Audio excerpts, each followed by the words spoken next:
What if a single flower could open your heart, awaken you to the magic all around you, and guide you deeper into yourself? This is the journey that I've been on. For centuries, healers and seekers have worked with plants as sacred allies, not just for their beauty or fragrance, but for the wisdom that they carry. And this is an insight into my sacred journey with Rose. Hello and welcome back to my channel. For those of you that don't know me, I am Shana and I am an explorer of the inner and outer worlds. I'm bridging the human and the divine, living my life as a ceremony and documenting myself doing so via this vlog. And today I'm going to share with you an insight into the sacred journey that I'm currently on, which is my Rose Dieta. In this video, we are going to unpack what a dieta actually is, what it involves, and some of my intentions behind it, including why I chose to journey specifically with the flower rose.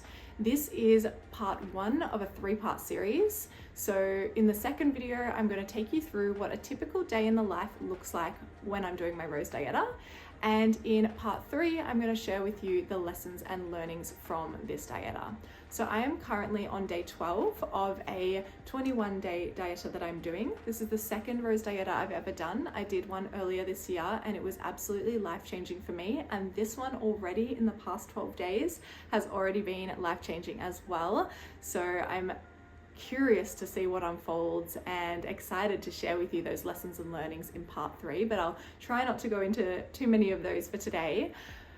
So I first learnt about dietas quite some time ago. So when I was introduced to plant medicine, dietas are typically linked to plant medicine journeys. So yeah, if you ever do anything like ayahuasca or San Pedro, you are often given a dieta to do, and dieta is essentially a Spanish word for diet. And this is some guidelines to follow so that you can purify your channel and be more in connection and more in communion with that particular plant when you go into the medicine journey. And so obviously there's those types of journeys that are more of that psychedelic or more intense experience. However, there are also lots of subtle plants that we can journey with.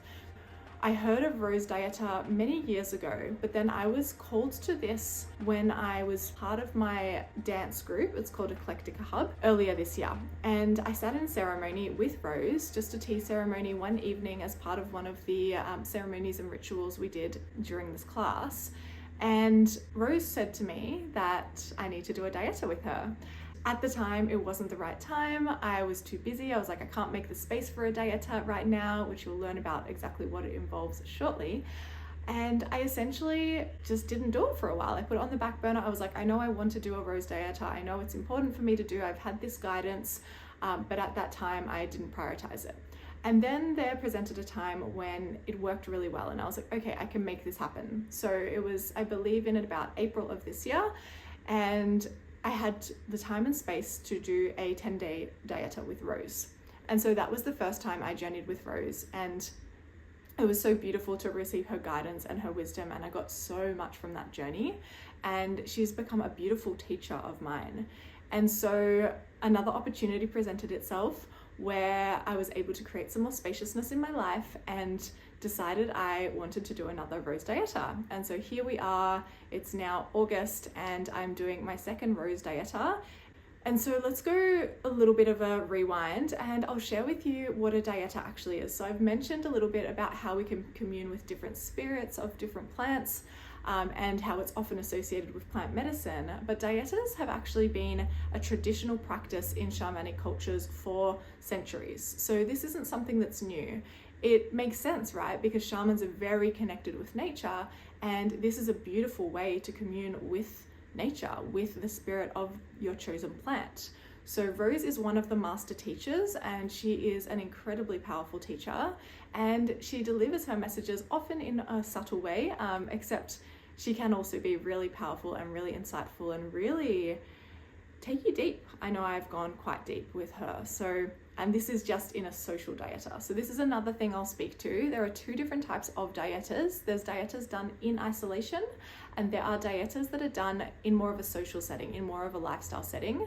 So isolated dieters, you go off into nature and you're really still and present, and you're eating minimal food, you're speaking to no one, you're being guided by a shaman generally, and you're just like really in tune with this plant. And it's a really deep portal with this particular plant that you're communing with. And then there's a social dieter, which is also called a dieta suave or a soft dieter. And this is a little bit more relaxed. So this allows us to continue going about our life and living a typical lifestyle with some changes, with certain things that are going to support in purification of our physical body, our mental body, our emotional body, our energetic body, our spiritual body, all of these different bodies of ours. So that involves dietary changes, it involves lifestyle changes. Yeah, and I'll share those with you what they are. So when it comes to the diet, we really simplify, and it's really just eating a lot of veggies and legumes. We're taking away the distraction of pleasure in food as well, and we're taking away any other energies of other herbs or plants that may interfere with the master teacher that I'm journeying with, which is Rose. You can journey with other plants, you can journey with blue lotus, with cacao. There's many different ones we can journey with. But for this, I only journey with Rose, and therefore that means I'm not even drinking any other teas or any cacao or anything like that, no caffeine. So I'm just drinking the tea of Rose every day, and that's an important part of the dieta, which I'll share a little bit more about what that looks like. But I'm really purifying that from that perspective. But then from a food perspective, it's vegetables, it's legumes, it's no oil, no salt, no pepper, no spices, no herbs, no red meat, no pork, no dairy, all of these kinds of things. It's a very plain, simple, and quite bland diet. And it definitely works to release any distractions or using food as a distraction. And it's also designed to purify the channel so that I'm more in tune with myself, my intuition, and therefore the spirit of the plant Rose. So that's a dietary perspective. Then there's certain lifestyle changes as well, which includes minimizing the amount of time spent around others, minimizing the amount of time spent on like consuming any external information. So no radio, no TV, no podcasts, no movies, no news. All of these kinds of things are a no-no, and you really want to be with your thoughts a lot more, in a lot more stillness, in a lot more spaciousness. In an ideal world, it would also be really decreasing or like releasing a lot of any work commitments or business commitments. And it would also be just spending a lot of time at home or in nature. Nature's going to be really supportive for the whole process. So for my particular dieta, I am still working. I am still doing some social activities. However, I'm really trying to pare everything else back and create as much spaciousness as I can and be with Rose in ceremony daily. So this is one of the requirements of a dieta as well. It is to, or a Rose dieta specifically, is to have a rose tea ceremony every morning and to drop into the energy, to set my intentions, to talk to Rose, to pray to Rose, to just be in connection and in communion with Rose. And so I do this by sitting in front of the altar I've created, which is dedicated to her. And it's this sacred space where I can sit down and really be in that stillness, that silence, that sacredness with her. And so the only other thing to mention when it comes to the restrictions or the dietary and lifestyle changes is the celibacy piece as well. So there's no sex or self-pleasure in this time. So you're really in your own energy. And obviously that also has to do with like trying to decrease the amount of time you spend around people so that you're more in your own energy and you can just really be tapped in and listening. So that's a little insight into what it entails and where dietas came from. And I've mentioned one of the practices is to sit at the altar that I create for Rose and to have a tea ceremony every day. It also involves adding Rose into more things, so I can drink things like rose water or bathe with rose petals or with rose water in the bath water, anointing myself with the oil or the essential oil of Rose.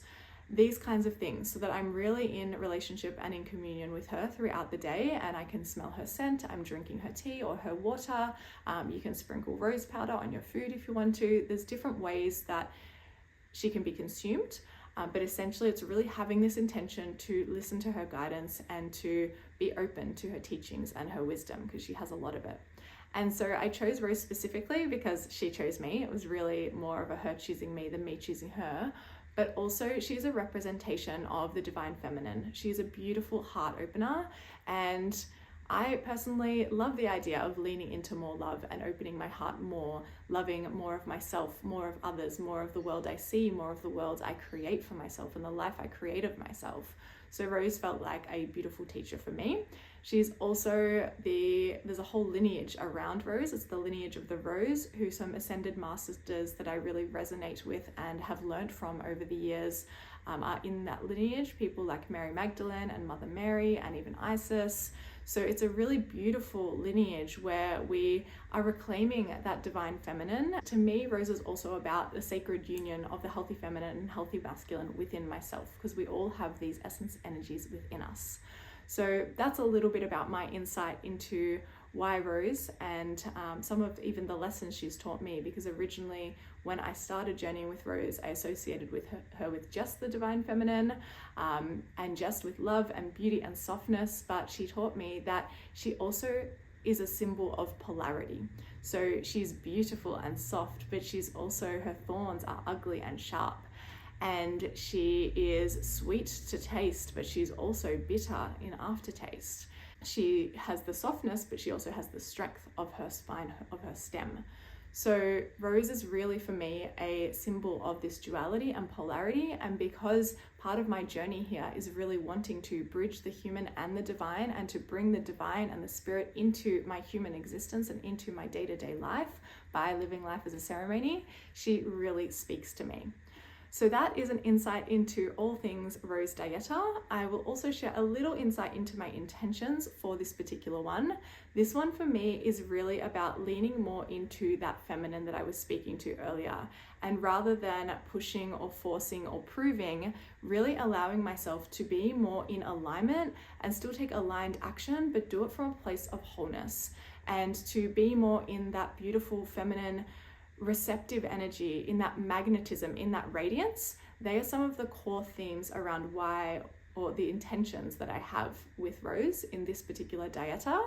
And it's been so powerful to see how she's already taught me so many lessons about that, and to see the shifts in myself and how I hold myself and who I am. So thank you so much for listening to my introduction video to Rose and my Rose Dieta. I will see you in part 2 for a day in the life of a Rose Dieta. If you've liked this video, please be sure to give it a thumbs up and subscribe to the channel if you haven't already. And I'd love to hear from you in the comments. Please feel free to share anything that came up for you as you were watching this, and I will see you again soon.